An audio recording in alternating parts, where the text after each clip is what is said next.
beginning of Belletin. Well, end of Belletin, but the day He's after. at the house feeding his hangover. Got an As you can invite, see, the too, party I was think. wild. Is Geralt It even had an hangover? effect on Geralt. Can he get hangover? Woman. I mean, No, he can not get really. tired. He can be tired, Yeah. but Strange in as classic dreams go. form, you lose a friend on a big night out. What was that from? That's exactly It's the usually deal. everyone else who gets a hangover.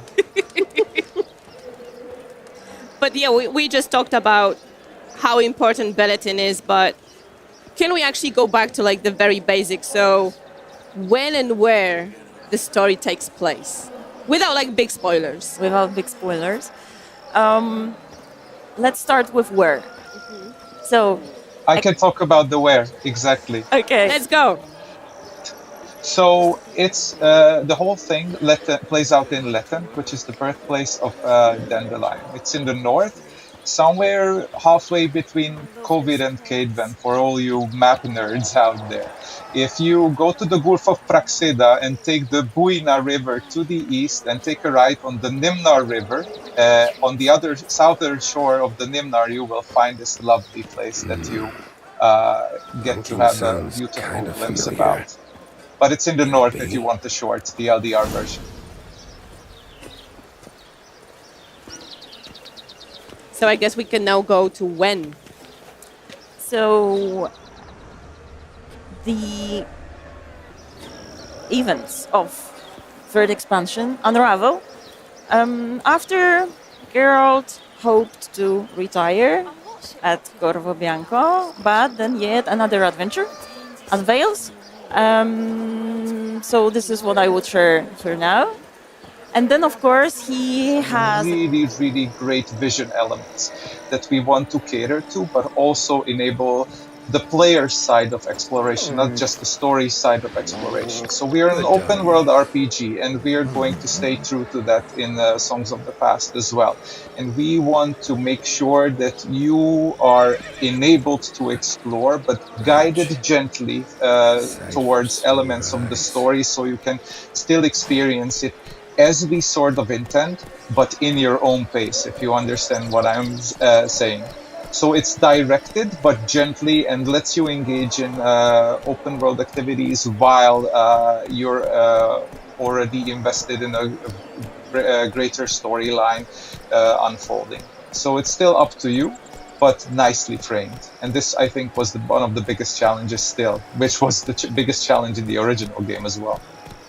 And I guess on that, Peter, what, as players are sort of taking in the world and the architecture and all the work that the team has done, what's something that you really hope that they'll get to see and immerse themselves in, and maybe like the finer details? Well, there's going to be a lot of beautiful stuff and a lot of characteristics that you can experience, and they are going to be obvious. But I would like the players to pay attention to the second layer of this whole world, which is the level design intention. I'm speaking towards my department, of course, because there's a lot of goodwill and greatly skilled intention behind every single pebble, every single asset placed to basically enable what we mentioned earlier, this kind of gentle guidance to make sure that you see everything that we intended you to see, but still let you roam free in the most convenient and accessible manner. So whenever you're on any path, you're enjoying any interior castle, dungeon, anything that you engage with, if you have a moment to appreciate all the good intent, the framing, the composition, the colors, the lighting, do yourself a favor and pay attention to that, because there's a lot of professional skill and effort that went into every square centimeter of this new world. Yeah, I think while we traverse through Latin, could you tell us more about the inspiration? Because I already see in comments that it looks like Italy, it looks different than what we're used to. So maybe a few words about creation of Latin. right. So we still wanted to keep this character of Latin that is very close to our fond childhood memories of holidays spent at grandma and grandpa in the countryside. So when when exploring Letten, when entering Letten, you should feel that from the get-go, right?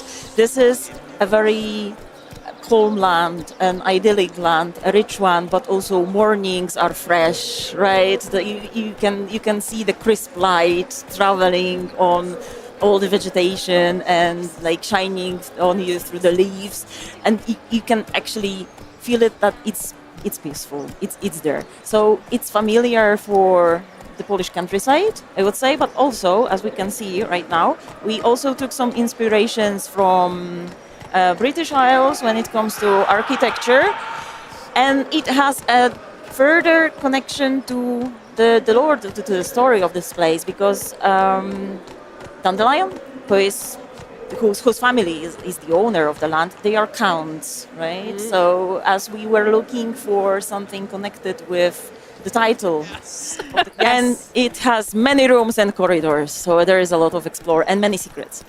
Okay, Secrets. so far we showed you a little bit of the sunny Letten, but it also has woods, Oh yes. dark woods. Lots of it, yes. Lots of dark woods.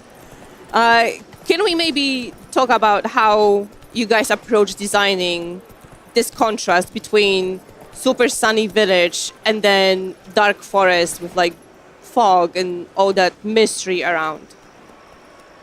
Yeah, this was an exceptionally tricky thing to pull off, and I bet it's the trickiest part of every game that tries to illustrate values through contrast, is how to blend like one extreme into the other extreme. But with clever framing, composition, and distancing and density and encounters and community design and every single component, it's manageable. But you have to be mindful, of course, how you conduct the journey there, how you can end up from one place to another like accidentally, and make sure that the things do not happen like that unless you intend them to happen like that. So it is kind of tricky, but it requires a lot of testing and a lot of iteration, of course, and subtle play with colors and, of course, expectations, how you set up a certain mood with shapes that bleed out into the surrounding environment a little bit sooner, just to like set the mind in that kind of mood earlier with the smooth transition. So everything happens in good rhythm and pacing. Yeah, beautiful.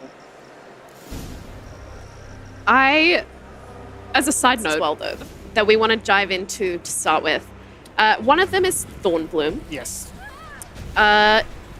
So, as you can see, while we have some gameplay going, we're gonna have a run-in. Well, this is not actually. I mean, this is obviously a variation of an Archispore, right? But as you can see during his attacks, this is not your regular Archispore. Bit different. Yeah, this is something that has been born in the Garden of Thorns, so you know it has to be special.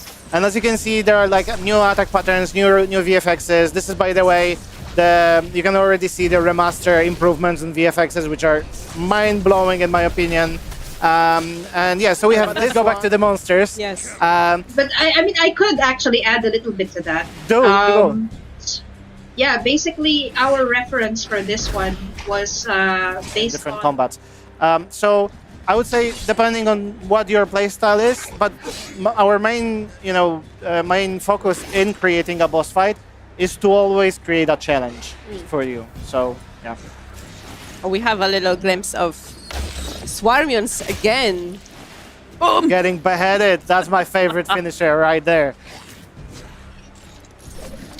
More Swarmions. I don't think I'm gonna like those guys. Yeah, a little Yeah. freaky. Well, it is in the name, Swarmions. They swarm you, right? So there's gonna be a lot of them. Going too in depth, got something that you're just cannot wait for people to experience? I mean, Kuba stole my answer. Like, You all right? No, I didn't steal it. Have It's and just these beautiful patterns that are sort of so intricately stitched into the clothing. well, Len will probably say more about this in a second, but Rest of the clan. it's not only about the outfits. It's also about the architecture, about the foliage that you see in Letten. We were trying to create a land that is You're on time. very consistent in how it looks and how it feels, but also a very distinctive part of the world that you can feel that this is a very distinctive part of the world. And things that you see on their clothing are, when you play the game, you will see that those are deeply connected to their traditions and to their folklore in this particular area. But yeah, I won't take more of your time. Len, you have more to say about the patterns and all the hard work that went into designing this clothes. say it runs both ways, Ramamon. Yeah, so basically with regards to patterns and how we generally like approach like embroideries or even decorative things that you find in furniture and just like the whole world creation. If you look back to several different cultures, they usually reference stuff that they see, whether it's in nature, whether it's in their trade, and reflect it into their art. So when it comes to Letten, they are pretty much famous for hops, for dragon, for horses. And all of these are pretty much brought back into the artistry that you will find in, pretty much furniture, clothes, and it keeps the world consistent this way. Yeah, even if you notice, like her chair, there are hops cones behind her. You know. Wow. So many details. Yeah. So many cool details. How did you actually ensure that the characters and the whole world feels really authentic to the entire Witcher universe? Because we had Velen before, we had Toussaint, and now we're in Letten, right? Completely different, new world to everyone. So how are you guys making sure it all feels connected and right? Well, it's obviously hard. Like it's obviously the effect of hard work of many people in many departments. All of those different sides, like Len said that the embroidery is taken strictly from the fact from the things that they do in the valley. But when we were designing this at the very beginning, we asked ourselves the questions: okay, so how many people actually live in this valley? In this valley, so how many villages we have? How many villagers in the village? How big is the brewery? How many horses do they breed? Like how many sheep you need to breed to keep everybody fed and still have sheep to sell? And from those very mundane, everyday questions came the picture that you see on the screen, because the devil is in the details, right? And if you put your mind and eye to such detail and your attention to it, the longer you work on it, the more details appear in your art and in your quests, in your dialogues, and in the characters themselves. So yeah. Yeah, absolutely. It's quite amazing. It's like economics being thought into this world to output art. yeah. I mean, this is the MO that CD Projekt always had.